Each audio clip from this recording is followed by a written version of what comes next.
Ian, welcome to the LifeShot.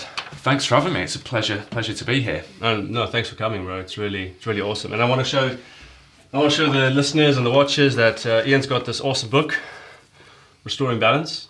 And this is the pre-copy, or that's the pre-copy. Yeah, it should be live on Amazon in the next month. So next month. Mm-hmm. Yeah. Great. So I started reading it on my iBooks. Yeah. You sent me the PDF copy, and wow, just amazing. It's kind of like a mixture between a textbook and a normal sort of story, case studies, examples. Case study book, yeah. Yeah. Really good with pictures inside it, and the colors. I love it. So it's really engaging, and the topics are just so, from my perspective, something that I'm really interested in. So that's why I was like, totally. And we met, kind of digitally met at London Rail, didn't we? Yeah, London Rail. That was a great day, wasn't it? It was. There was such a variety of speakers there. I remember, what struck me at that event, there was so many different styles of presentation as well, because it was all, London Rail, Brian is about personal development and all of that, but they had, Dan Pena versus Marissa at the end, and what's going on? Contrast between ways of coaching or mentoring or leading or inspiring people. They both had very different styles and different ways of capturing our attention, but it was a great day. So I'm really grateful that you reached out, and even though we're in London, we live relatively near to each other, so it's always good to build a network and definitely find other like-minded people. We need more of that. Yeah, definitely. So you're into health. I don't know if you're a health coach per se, but that's what I'm studying to be as well. Yeah. What would you consider yourself as nowadays? Because you've been a lot of things in the past, haven't you? Yes, yeah. So health coach, health mentor. What I'm really interested in is helping people to learn to manage their own physiology and their own energy levels, really. So that's, if you want to call that a health coach, then that's a health coach. But really, people who come to me, I do hands-on work as well. I do manual therapy, a lot of massage and acupuncture and fascial release. So often people come seeking to be soothed in some way or feeling better because they might have pain or just feel uptight or stressed. Chronic pain sometimes? Chronic pain, mostly, or recurring pain. And that hour on the couch having a massage is great, but really it's what goes on in the 23 hours the rest of the day that is what I find really interesting. So that I'm happy for people to come to me whenever they want for a treatment, because it's money and it's income. But the most interesting thing is how can people, Joseph McCullough's got this as a strapline, take control of their own health, and health is so many different things, means so many different things to so many different people. But really, from my interest, it's how can we understand our own physiology, understand how our energy levels fluctuate, and how we can work with that and take care of ourselves better. So, to give us a bit of your background, because you were into biology, you were a scientist, and now doing massage therapy, one-to-one work, health coaching. I'd like to know actually the story about how you grew up, and you mentioned in the beginning of your book how the health issues that you struggled with. How did that lead into what you did in your early career, and then into writing this book? Yeah, so I first became aware of my that health was a useful topic to explore in my teenage years, because I was actually, I guess, struggling. I think most teenagers have periods of rapid growth and changes in their energy levels. There's emotional development, hormones changing, so many things going on, and you get these ups and downs, and that's quite normal. And the other thing that's quite normal for teenagers as you kind of develop your own identity, I think, is to compare yourself to other people. Okay. And during that process, I often felt that there's lots of things about my health that I felt like I was struggling with. My digestion was really sluggish. My sinuses always felt like they were really blocked. And even though academically I was doing okay, I felt that I struggled socially to keep up with my friends sometimes. So they seemed to be feel like high energy, and you were like feeling a bit down. Maybe? Yeah, feeling a bit down. I wouldn't have labelled it as depression at the time, but I just felt like I wasn't keeping up with them either physically or sometimes in conversation. So I didn't really realise that maybe the digestion and that kind of those things were linked at the time. But and I didn't intend to make a career out of it at the time. But I started to do things, and little bits of information started to leap out at me. I'd be like, oh, okay, that sounds good. If I do that, then I'll feel a little bit better or a lot better. Rather than, luckily my family I say luckily, we've never really been the types of people who go to their doctors readily. So that wasn't really, we would go if something's really bad. But not just for something surface level, though. Not for something surface level, or something like, chronic or low level and chronic. So I started with running. Really, that was something. Even though I don't feel that exercise and diet are necessarily the main things we need to do to look after our health. They're important, but running was one of the things which made me feel better, and gave me a sense that you can do something that will change your mood and your physiology and clear your head in a very short time, and it's for free, and you can do it whenever you want, you can do it wherever you want. Then at that age I wanted to be a vet. I changed my mind after doing lots of veterinary work experience, but that choice or that decision at the time to be a vet meant that I chose certain A levels to study. Then when I changed my mind and said I didn't want to be a vet, I sort of just sought advice from the teachers in my school, and they suggested to go into science, into a kind of field that was popular at the time, biochemistry. So one of my science teachers that I looked up to, I took his advice and did a biochemistry degree. And still at that time I had no, I think it's a little bit crazy really to expect most kids to know what they want to do for the rest of their life at that age. I still don't really know. Well, you're just constantly deciding what to do, right? That's it. It's nice. It's exciting if your life can unfold and you can, change. It can change route. And I think if for people who have that desire and have, it's a real gift if you can design a life where you can be a little bit fluid and change direction.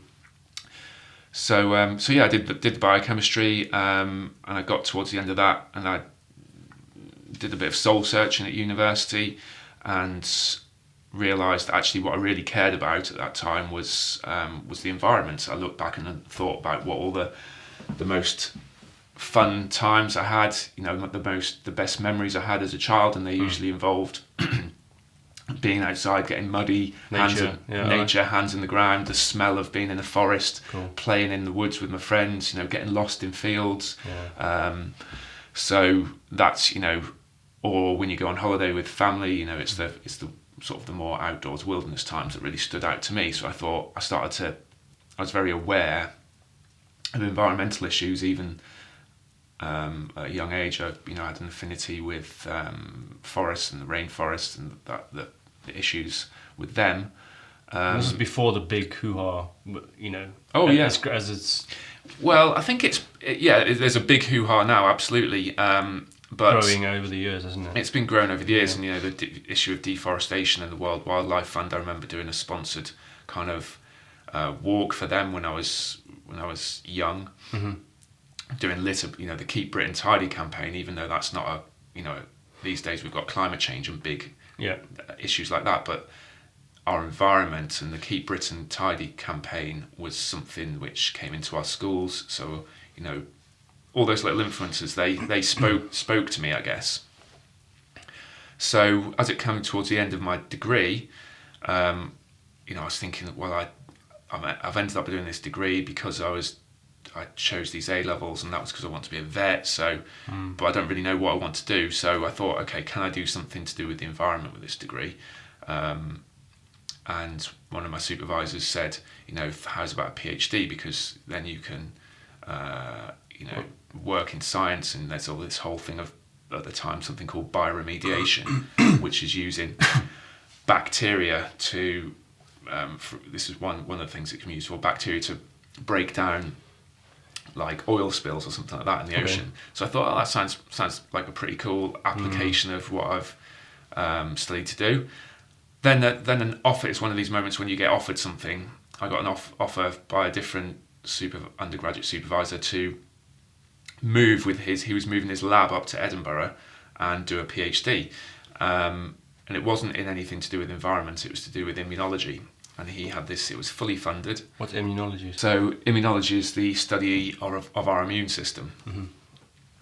And so it wasn't particularly anything at that time that I thought, I want to study this for the rest of my life. But it was an offer to take this studentship. It was well funded, so it was better than a student kind of lifestyle. It was, I still kind of lived like a student, but there was a bit more income, so I didn't have to just live off, noodles. Not that I did live off noodles, but that kind of student lifestyle. Yeah. So I took it, and it was an adventure. I moved to Edinburgh, and all of a sudden I found myself. It was in a university hospital, linked to the Royal Infirmary in Edinburgh, and all of a sudden I found myself in the middle of all these extremely,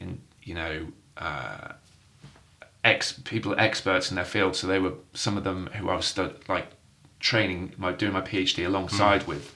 They were people who've been, consultant immunologist or rheumatologist for years, and they've gone back to do a PhD. So I was kind of, all of a sudden I don't necessarily feel out my depth, but I was, surrounded by all this science world and this medical world. And I immersed myself in it and got the PhD. But it was after that I thought, do I want to be in this academic lab research for the rest of my life? And again, the answer was no. So I went back to the environmental interest. Left academia completely. Went to work for a few environmental organisations doing different kind of resource management, and at the time I hadn't completely linked I completely found an association between the health of our environment and the health of us as individuals. Okay, so you thought of it as separate? It's kind of separate, separate careers anyway. Okay. So I felt like I'd left behind a kind of health and biology career, and now I was in a working on the health of the environment. And I couldn't see, I thought I'd left one world and gone to another. Now I feel very different now. I feel, that the two are inextricably linked. You can't think about our personal health without thinking about the health of the environment, and vice versa. Yeah. Even though that might sound far-fetched to some of the listeners or the viewers, but that's my current belief.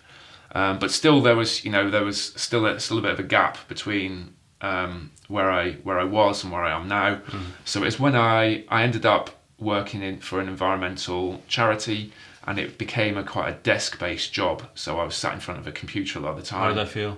So that felt, I felt very stagnant some of the time, and stressed in that intensity and focus, which I now see a lot in my clients, of having sat for long periods of time, focused in one position on a task.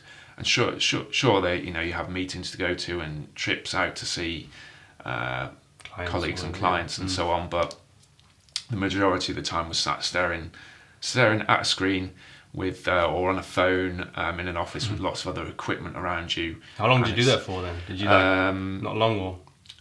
I suppose about 6 years. 6 pretty long though. Pretty long, yeah, pretty long.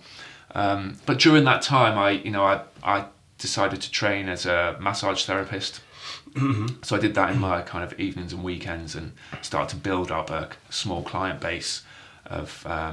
side business. Side business, yeah. I really wanted to do something that was focused on health again, pro health, and that was working one-to-one with people. And always, I've always felt like my hands are a tool, even if it's gardening or I was I liked craft and stuff as a child. So the massage kind of fitted with that. Okay.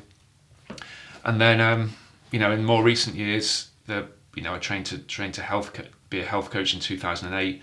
So in more recent years, it's I've done a few other little bits and bobs, but it's just the health side of thing and working with people on their health seems to have come naturally to me. It's emerged out of all this other experience that I've had. And then you thought, well, I want to write a book about it, about all your experiences. Yeah, that's it, and your passion, really. That's it. So the book really, it's a kind of, I suppose it's an expression of what I believe and what the evidence that I've gathered over the years, and it was useful for me to write because it allowed me to consolidate my thoughts on different topics and to go back and check. So stuff I learned at university 20 odd years ago, is that still relevant now? Is it still accurate? Did I understand it correctly in the first place? So going back to checking some of those assumptions about health, to the latest research, and what I'm really interested in is the fringe, the frontiers and the fringe of what we know about health and how. Because nothing is really accepted straight away, is it? No. Some of the fuzzy frontiers that you got is pretty cool. So I want to ask an important question, because you spoke about it's an expression of what you believe. Mm-hmm. So why did you write the book and who did you write it for? Why did I write the book and who did I write it for? So I wrote the book with various audiences in mind, but the main audience is people so it's based on my current kind of client base of health coach clients. So that's people who have got an interest in health, they've got some curiosity about health. They're not, I'm not, with this book or with the way I work as a health coach, I'm not trying to, that phrase, you can take a horse to water, but you can't make it drink. So I'm not trying to convert anyone to be healthy who doesn't want to be healthy. Sure. It's for people who have a desire to improve their energy levels, desire to learn more about their own biology, and a desire to take control of their health. So that's who it's written for. It's written for the lay person. So I've tried to keep it jargon free as possible. And it's also written for people in the health and fitness industry. So let's say someone who's just become a personal trainer, or they're recently become a yoga teacher, or someone like myself who's training to be a health coach as well. A health coach, or a nutritionist. Gaining from this knowledge. Yeah. That's it. So someone who's got some amount of knowledge in their particular field, but they want to broaden and expand and be able to introduce their customers to lots of other topics that they may not have covered in their specific training. Yeah.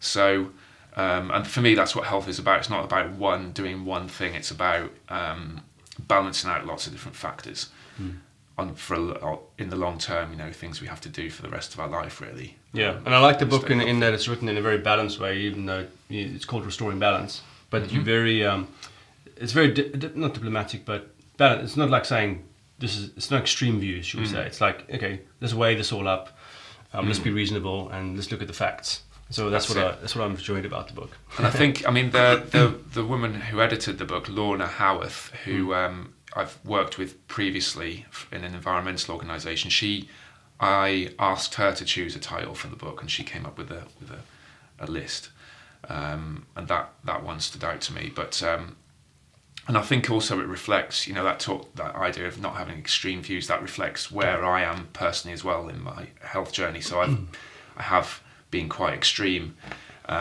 with my health views in the past, and I feel like I'm leveling out a little bit. Now, interesting you say that, because I've been listening to the audiobook by Dave Asprey. You might have heard of him. Yeah. Superhuman. And at times it's extreme because of the way he experiments with himself. Obviously, he's written in a way that's, he's not saying go and do this. He is saying, this is, if you want to be a biohacker like him, then try this. But if not, then try something a little bit, which is fine. So when I read the book, it talks about a lot of the topics that Dave Asprey talks about as well. Sure. And you've been recently to the biohacking conference this weekend, wasn't it? Yeah, got back last night from Helsinki. So and that was a really great question, and thanks for mentioning Dave Asprey, and because he did the opening. Oh no, that was it was London Real. There was another health optimization summit in London this summer, where Dave Asprey did the opening talk, and even though as you say, he's very extreme, and he pushes himself to the limits in what he does and the things he experiments. He's like a human test tube. It was nice though to hear him in his opening speech accept that. Accept the value of the natural world, and accept that we have to respect our body's wisdom as well. So the biohacking summit in Helsinki, and I'm wondering if this is a reflection of the Finnish culture, that because they've got a lot of wilderness there, and they still seem very connected to their food and the origins of their food and so on.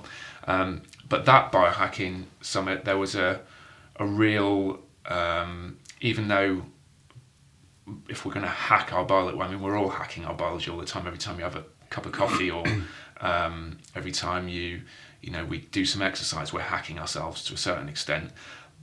But sometimes biohacking can appear to be very techie focused, and use this gadget, use this device, and do these smart drugs, hack and trick, trick or cheat your way around something.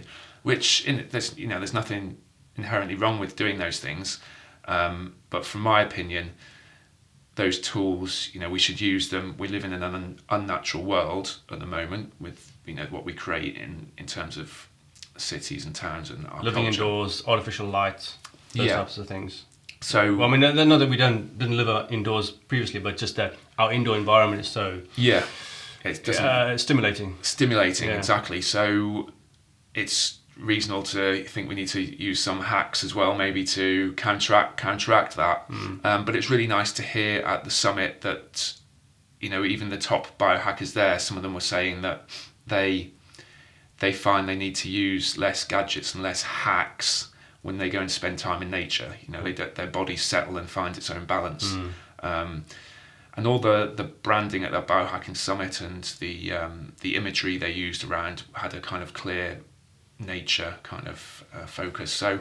So yeah, I think the biohacking movement, it's a very relatively young term. It's a relatively young movement, and I feel there's still it's still finding its feet in terms of what it actually is and what it means, but there's certainly a lot of really interesting stuff going on in that. So there is a bit of contention about the word hacking, because I've read another book and I can't remember who the author was because it's tip of my tongue. He said that hacking is, if you want a shortcut to something, it's not the right way to go about it. Do it properly. Things take time. Don't try and do shortcuts. So do it properly, and like you say, listen to your body. That's it. Get the foundations right. And I think in the book, I've mentioned a little bit about technology and devices and things we can do to help our health. But it's more, before doing that, cover all the simple bases which are free and which you don't need any technology to do.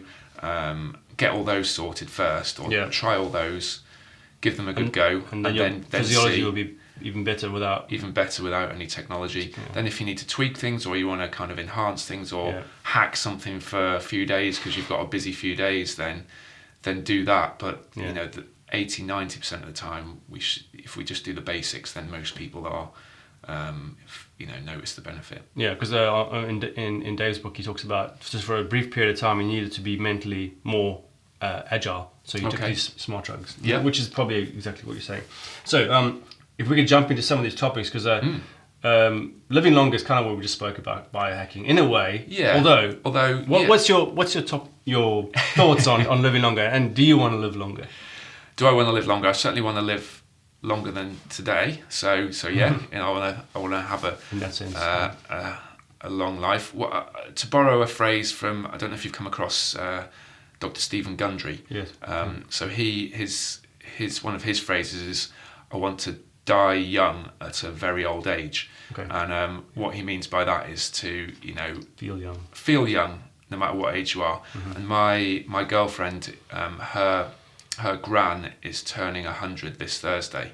So I went to visit her recently, and she was getting excited about her 100th birthday. And I was flabbergasted by how much energy this woman had, and she, a cheeky sense of humour. She still was all there, still all there. She puts herself to bed. She even makes her own bed sometimes. She might need to, like all of us, and this was what I was discussing with Kim, my partner Kim, last night. Like all of us, we need to manage our own energy levels. Just because a 99-year-old needs to manage their energy levels more carefully to do day-to-day stuff than maybe I do, it doesn't mean that I don't need to manage my energy levels either. And you, as a father of four, you need to manage your energy levels. So to answer that question about longevity, my personal answer, or the answer for individuals who I coach or who I communicate with, is that that the numerical age doesn't really matter. It's how you feel in this moment, or in this month or this year. What's the quality of your life?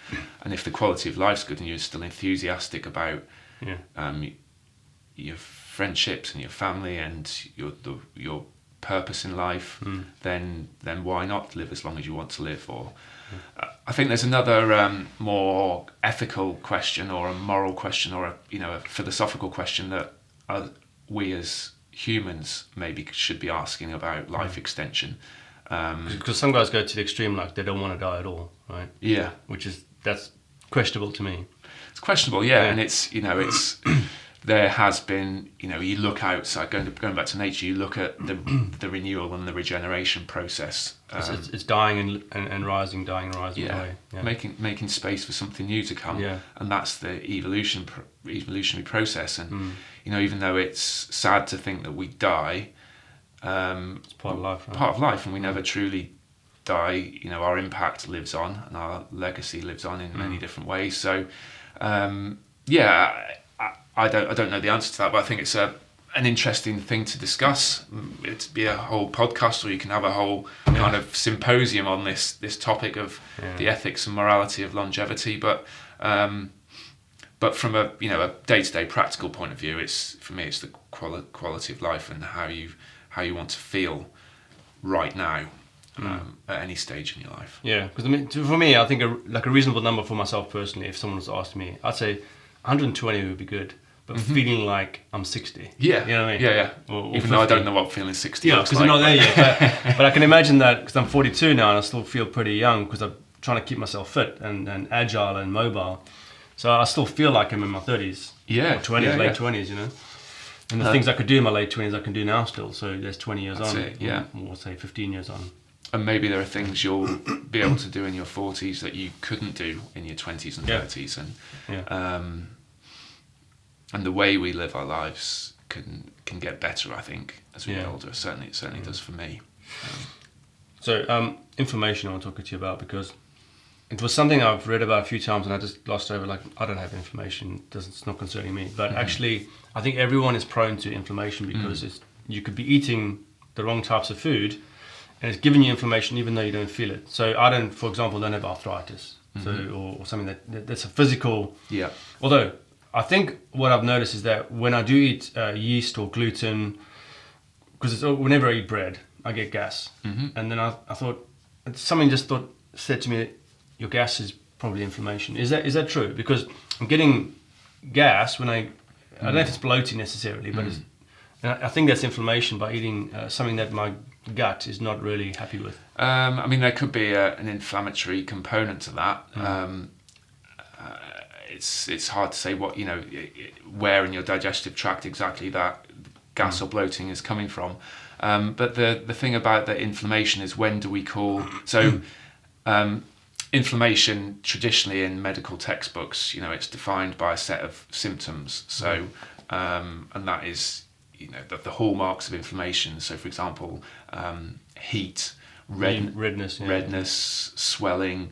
If it's loss of movement, if you sprained your ankle and you can't move it so much. So traditionally they're the hallmarks of inflammation, which before we had the measurement devices we've got now, that's how measured inflammation was kind of defined.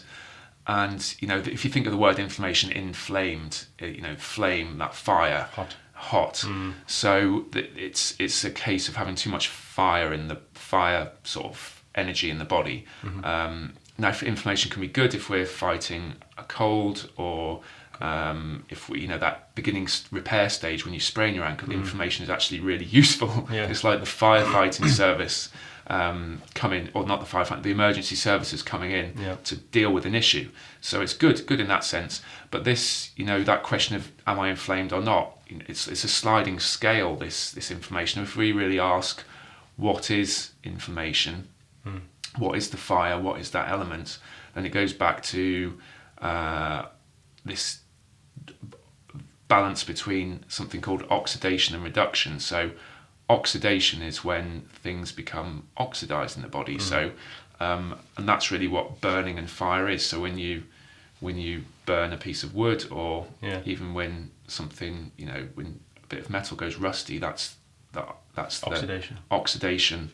The rust is the iron oxide. It's like burning slowly. You mentioned slowly. That in your book, didn't you? Like that chronic, low-level, slow burning, and that's what we want to avoid. Really, we want some oxidation, because in fact that's what fuels everything in our body. That oxidative power, oxidation and reduction in our mitochondria is what allows us to live. It's what allows me to speak and to because you mentioned on page 50 of your book, keeping the dance of electrons between reduction and oxidation just right. So that balance. So and again, it's a renewal and recycling process. So in the mitochondria, which I know you're interested in as well, we have something called the electron transport chain. So the electrons flow down this, and in the book I mentioned a guy called Lee No, who's written a book called Mitochondria and the Future of Medicine, and it's a great book. He's very colourful in the way he describes it, and he describes this electron transport chain as a game of hot potato. So you've got to pass this thing that's burning hot onto something else, and the ultimate result, we breathe in oxygen, we breathe out carbon dioxide and water, and that takes place, that process, conversion takes place in our mitochondria. And there's like millions of times happening with this passing of the hot potato. And it needs to be so well coordinated and timed and coupled for that oxidation and reduction to take place. And if something isn't right, then he says you get a backlog, and people are dropping their potatoes all over the place, and that's when you get what we call inflammation. So it's not that oxidation or the fire or flame in our body is bad, it's just when it spills over the edges and too much of it, too much in the wrong place and the wrong time.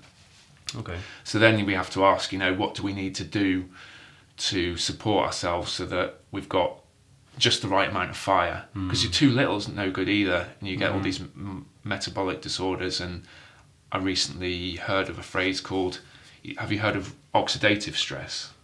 No. So oxidative stress just means too much oxidation, too much fire, and that's why you take antioxidants. This whole supplement industry, and eating your fresh veg is to pour water on the flame of inflammation.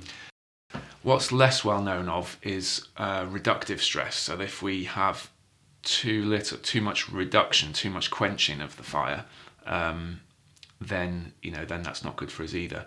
So how does it come about necessarily? Just through? So that could be a lack of the building blocks or the resources that our body needs to stoke up the fire. So if it but what behaviours would that be in a person? Maybe not eating enough, or not eating, not getting the right nutrients, minerals. Not exercising, or possibly, possibly. And that's where this concept of hormesis comes in, and hormetic stresses. So things like exercise and fasting and certain nutrients they create a bit of a stress in the body. So if too little stress is not good for us either. So stress is a good thing, but just the right amount, just the right amount. At the right time. Yeah. It's all about the dose. So the dangers in the dose, but the benefits in the dose as well sometimes. Mm-hmm. So so yeah, balancing all these factors out. So yeah, it's a tightrope, I suppose, in a way. Although I suppose tightrope sounds a bit too like it's too much. Like I suppose there's a bit of leeway on either side, isn't there? Yeah, because we don't want to get anxious and stressed about all of this, because which can happen, because for myself I'm getting, sometimes I can feel it a little bit because I listen to so much of this stuff and read so much about it that you're like, oh no, what am I going to eat? Have I been making mistakes all these years?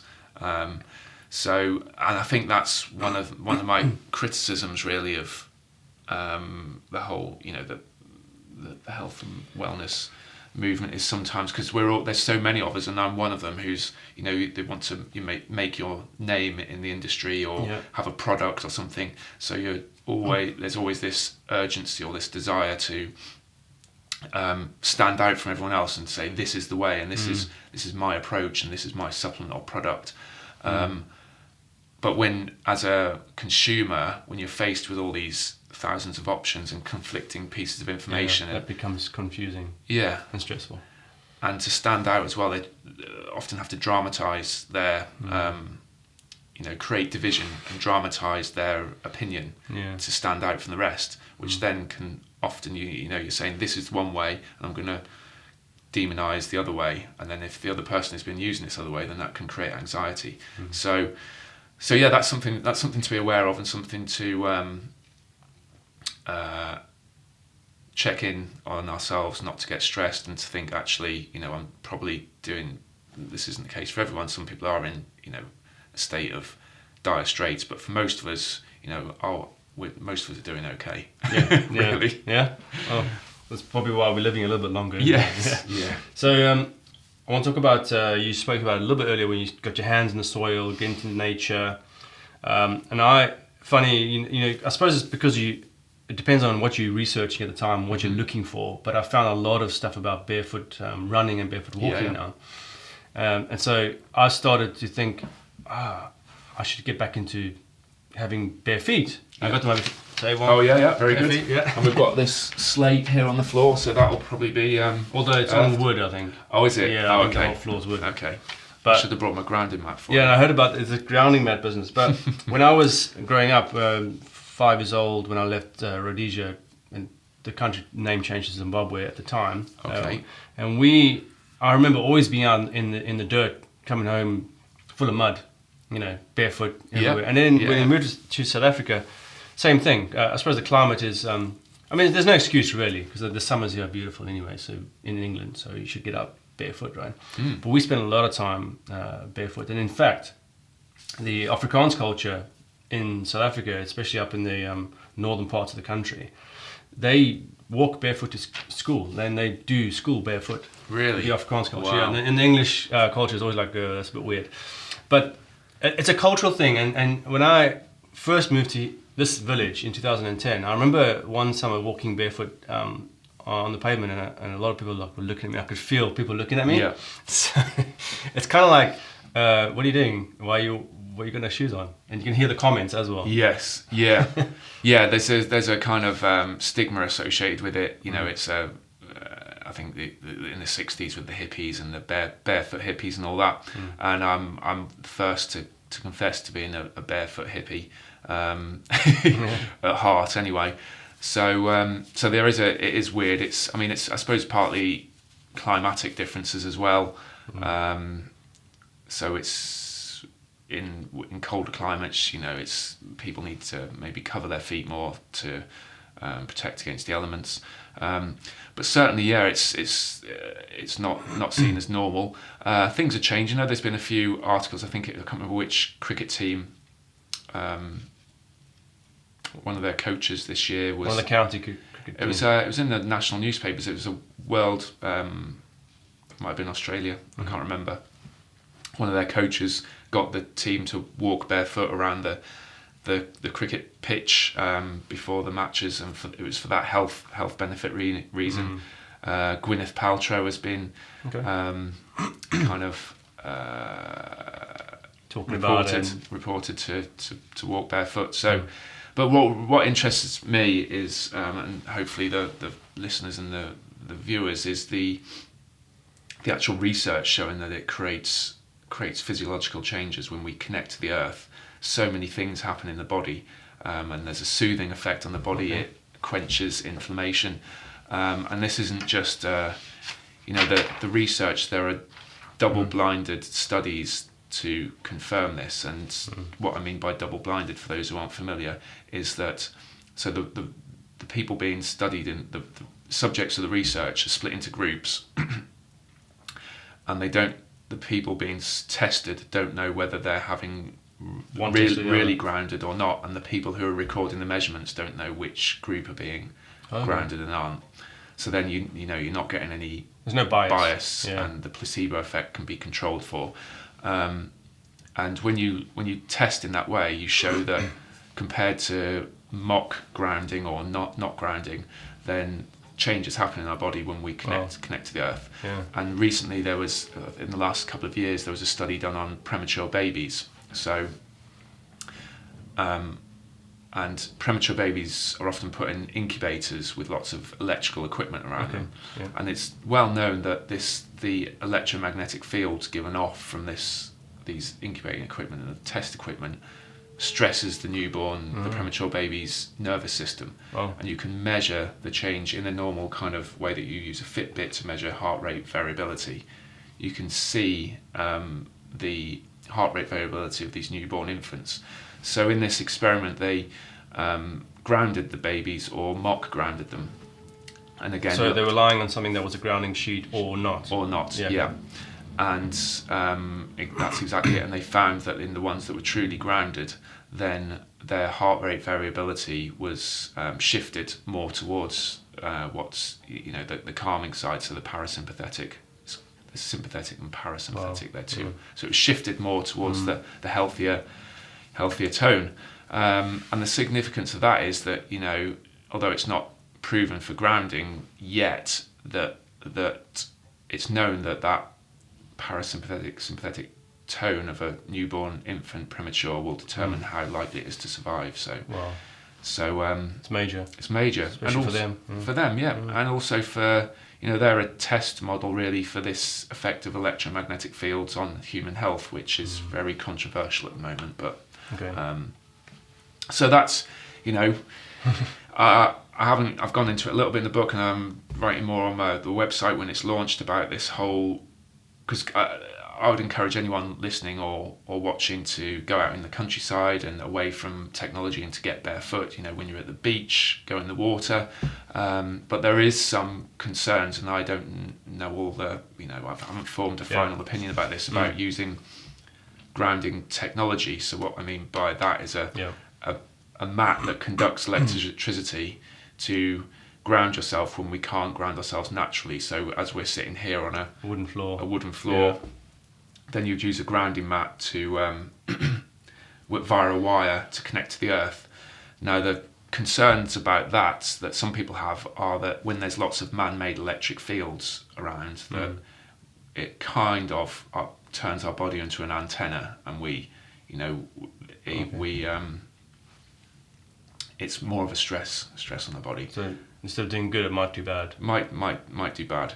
And then there's the other issue of stray voltage in the ground in areas where we've got lots of electric pylons and other things going on. So this ground current from man-made electrical devices and so on. So we're actually plugging ourselves into something like dirty electricity, it's called, or stray voltage in the ground. So, but then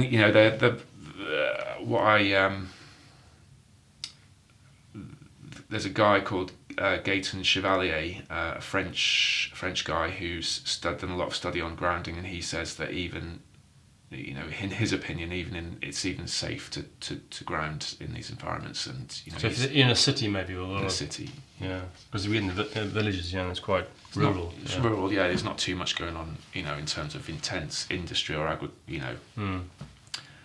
power stations or anything nearby, or so big overhead pylons. Yeah, you're pretty lucky out here by the looks of it. Telephone wires mostly. Yeah. So that's really the issue of grounding, isn't it? So grounding, go barefoot walking, and I actually went barefoot walking last Sunday, was it? Okay. And the weather was decent. Yeah. And actually the floor wasn't cold. No. It was, although the one recently it's been pretty chilly in the morning. There's 1 or 2 mornings where there was a bit of ice, and I walked outside my back garden here, and I walked for about a minute, and I could just feel that pain in my feet. Yeah. And I read an article by a guy. He reckons don't try and start barefoot walking in winter. Although we're not in winter yet, so I'm thinking, okay.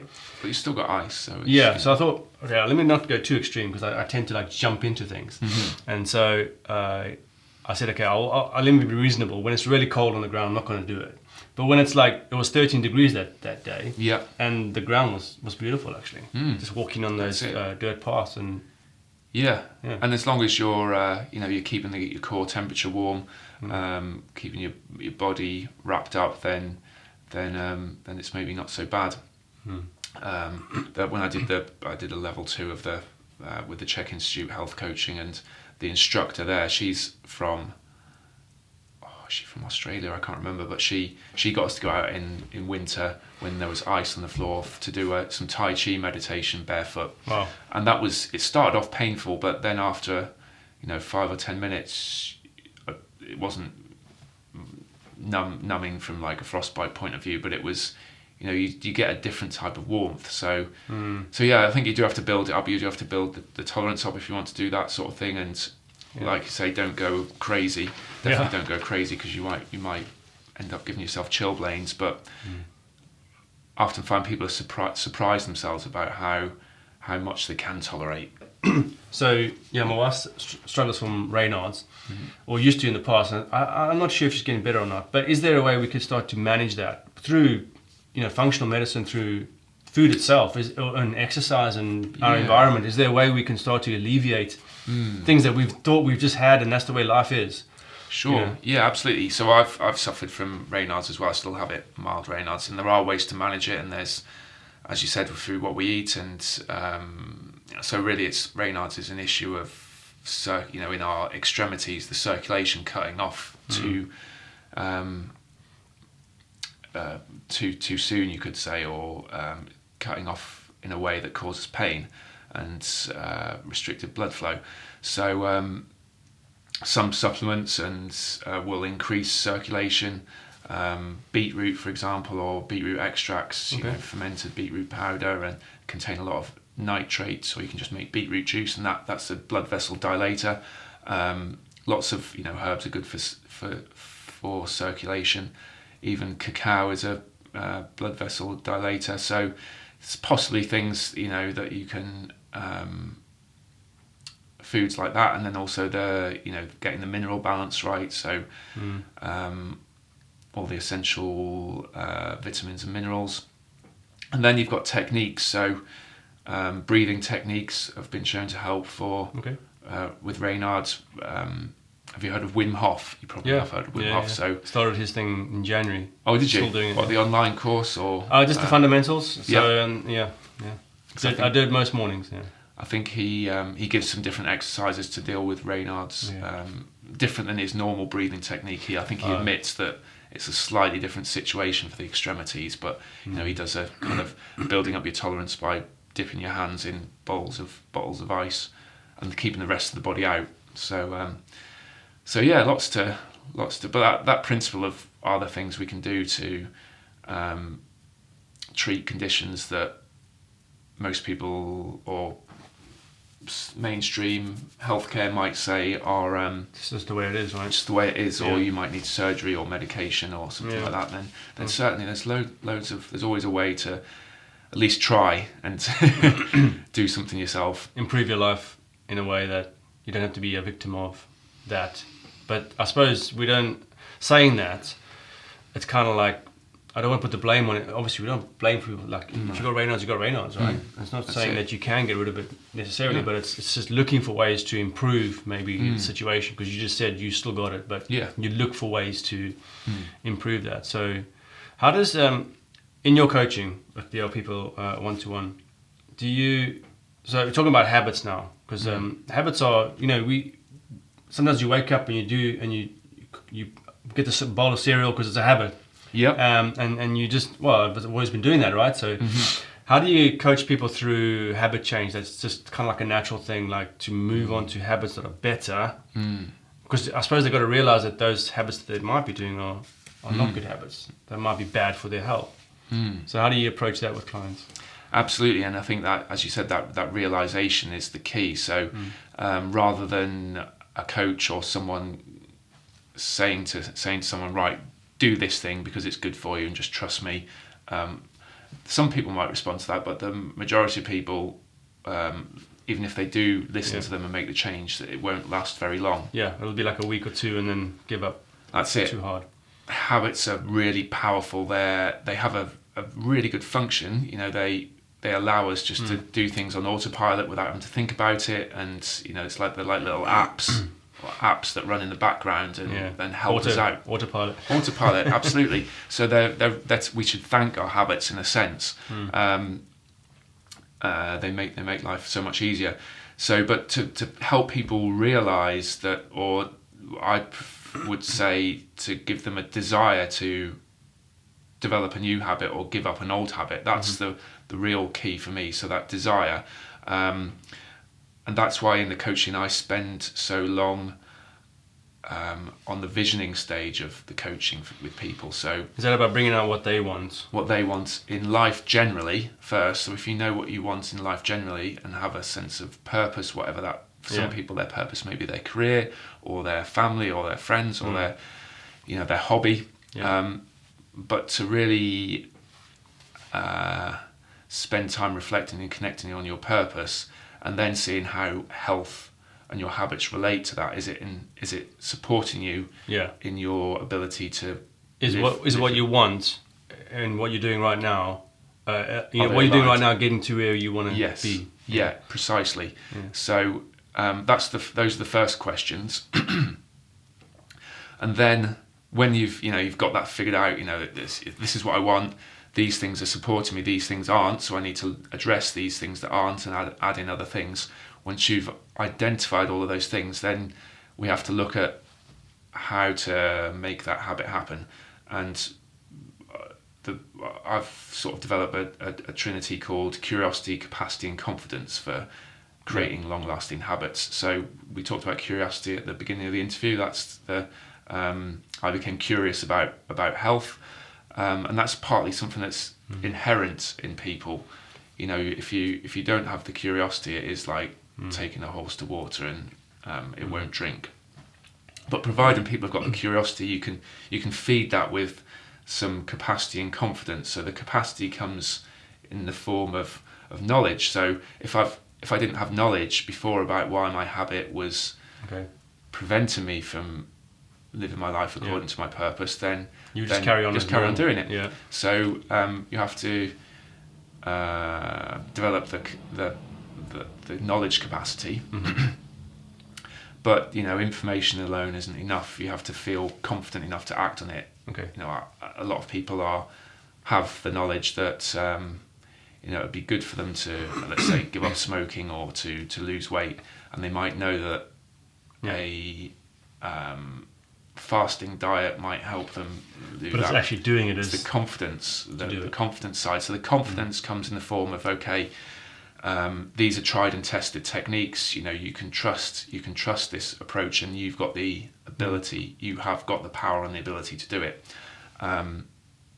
So with the curiosity, capacity, and confidence, then really anything's possible. Cool. And habits can, with the role of a health coach or a mentor or someone, really, it's to help give that person permission to focus on themselves for a while and to help them create space to allow these new habits to become the new autopilot, the new natural way, new default way of living. And a lot of people are so busy, and their old habits have been going on for so long that they don't give themselves that time of permission. You know, there might be family demands or work demands or whatever, you know, and it's having a strong reason or a strong intervention for them to embed it in their lives. And and it's not always an overnight thing you can do. It takes some guidance and support and hand holding for some people, and you know, and sometimes people take a few steps forward and it feels like they've gone a few steps back, and they might beat themselves up, but that consistency, with a bit of consistency, then it's, you know, people can change. How long do you think people should give themselves to be able to say, hey, you know, you can actually do this within 12 weeks, or you could, you know, give yourself at least 12 weeks to change your habits? Is there some kind of ballpark figure so they can know the time?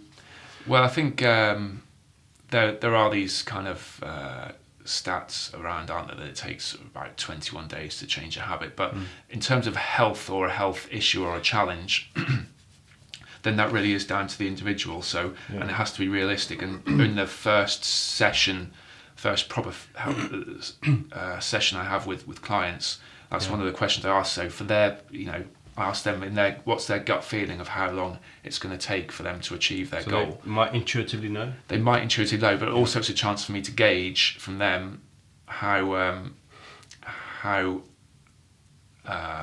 accurate I think their gut feeling is. So some people might say, oh, I can do that in 2 weeks, but actually I know that most people with their condition, it might take a year or 6 months, and vice versa. Some people have no idea at all, so it's an opportunity to discuss with them, and for them to start to think, you know, oh, it might, you know, I've had this issue for the last decade. What's a realistic? It might take untangling that. It might take their time. I'm not saying I need to stay with them that time, but for them to take the pressure off themselves to try and get rid of it. You know, I've used this term before, get rid of. You know, I want to get rid of this, that, or other symptom. And to take the pressure off themselves, that it doesn't have to, it's not always reasonable to... You don't have to fix everything in 6 weeks, right? No. I've got a friend, I was actually walking with my family, and with this family friend, and she's on a journey herself, and it was quite nice to hear that she said, it doesn't matter how long it takes her, she's undoing what's been going on for so many years, and she said if it takes 2 or 3 years, then that's how it is. And she's really like pacing herself, she's not putting a lot of pressure on herself, she's just doing the right things that she knows intuitively and her body's telling her to do, and slowly but surely you can see her health improving. And it's probably a good lesson or a message to people out there to say, look, it doesn't have to be fixed in 6 weeks or 12 weeks. It could take 2 or 3 years to undo what damage you have done, even if it's not massive damage, even if it's just getting into those new ways of doing things. It may take a while. Yeah, absolutely. It sounds like it's great that she's got that perspective, and I think that's when, you know, the value of reflecting comes in as well, because often it can feel we're all susceptible to it, and me myself sometimes in a moment we can get frustrated with how we feel right now. But then if you look, you know, over the last 2 weeks or over the last month, how have I felt compared to this time last year or 2 years ago, and has there been even a little bit of an improvement? So definitely that time for reflection. And some people do that with measurements, so, you know, measuring whatever they want. If you love data, then that's really good. For other people it's more like a meditation thing, or tuning into how they feel in their body, or looking at how, you know, asking for feedback from other, you know, their friends, family. How do I feel? What's my mood like compared to last year? I want to finish off on this. You mentioned the book called The Differences. Sometimes you got to have a bit of light. Sometimes you've got to be in the darkness. Sometimes calmness, sometimes arousal, feasting and fasting, moment and stillness, movement and stillness. So I like that idea, because it's you know, if you think about, for example, feasting and fasting, that's probably one thing that immediately comes to mind, that you hear a little bit about. Like back in the day, we used to be like catch a big meal and then eat, and then everyone used to eat a lot, and then we have like breaks of not eating much at all. So is it something that we need to help ourselves with in our current culture to think of hey, not everything has to be, you don't always have to be full, or you don't always have to be in the light. Sometimes darkness is good, or get rid of some artificial light. What's your... So, at risk of sounding like a hippie, then we do have, I think it's important to honour those cycles and balancing out those opposites, and the concept of yin and yang is great. And even from we talked about this balance of oxidation and reduction. Yeah. So everything works through opposites. And as you quite rightly pointed out, in the past we just followed that flow of opposing cycles day and night. With our society, we've got artificial lighting, which has allowed us to do some incredible things. But what we've also got is a lot of distractions. So one of them, when it comes to food, I say it's a distraction, but it's a pressure or an opportunity to constantly eat. So, there's convenience stores on every corner. We get you walk into a supermarket and you're bombarded with advertising. You turn on a computer, turn on 24-hour takeaways. Takeaways delivered to your door. You can get desserts delivered to your door now. Ice cream delivered to your door. You can dial anything, so you can order it on your phone. Someone will turn up on their bike with it. There's no reason for our mouth to be empty at any point. So we have to be aware that it hasn't always been that way, and our bodies aren't necessarily, our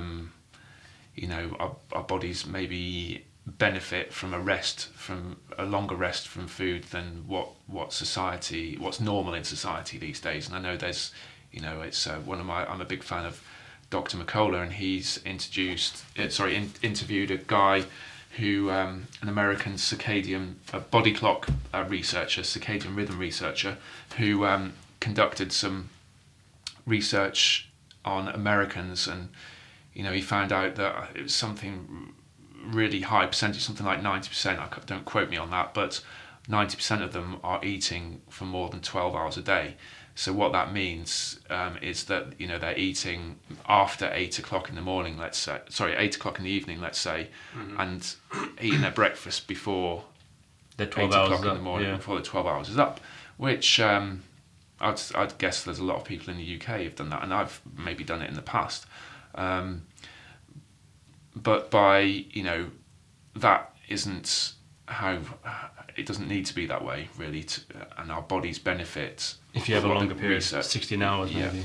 Yeah. All the latest research is showing that we benefit in numerous ways, and you can prevent and reverse, for example, diabetes, type 2 diabetes, by time-restricted eating. So just being aware that we live in an environment that is full of stimulus and distractions and things that are going to tip our body's physiology in a certain way. So if we want to balance it out again, then we have to bring some awareness to it and change our habits. It's true. Like just reading your book and also Dave Asprey's about this very thing about light and darkness. You think about the sun's going down a lot earlier now, and we just put on our lights and everything's we're just keeping it lit. And it's the challenge of, for myself, I tend to just dive into things like I mentioned earlier, and experiment. So I like to listen to something and okay, that sounds good. I think that's going to be beneficial to me. But maybe lighting a candle this could be quite nice. But then you've got the TV blaring at you if you watch TV. So it's also a matter of who you are within your household, who might not be exactly with you on what you want to do. Yeah. So it's fighting that compromise. Yeah. Yeah, and that's the thing. And I think people often I hear, when people embark on a new health journey or regime, they can feel a little bit isolated because they're really keen and enthusiastic to make some changes, but their friends or their family or their colleagues haven't got that same 3 C's, that curiosity, capacity, confidence. So they're not with them on it, and it can feel a little bit demoralizing. or difficult, practically, it can not work out practically at meal times and so on. Because you don't want to impose your thing on somebody else. No. Yeah. Some people do like to do that. But, so, again, that's another thing to not to get too worried about it, and but also to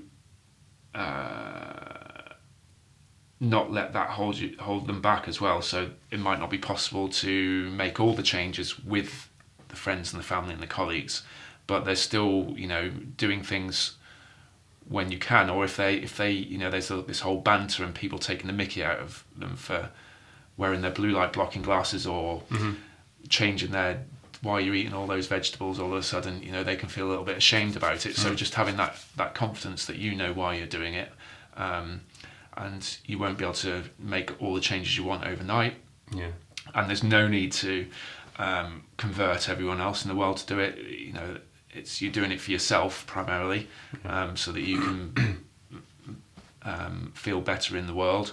So it's a really, really good point though, and it's it's not. We do have to be a little bit practical and remember what makes us human, and partly being human is the social interactions, and going out and enjoying meals with people and enjoying a drink if you like drinking, not to feel guilty about the odd occasional indulgence. So I suppose it's about making the small changes where you can. So for example, if maybe instead of going to bed or watching TV all the way up to 10:30 and then going to bed, I could choose to an hour before just turn off all artificial light.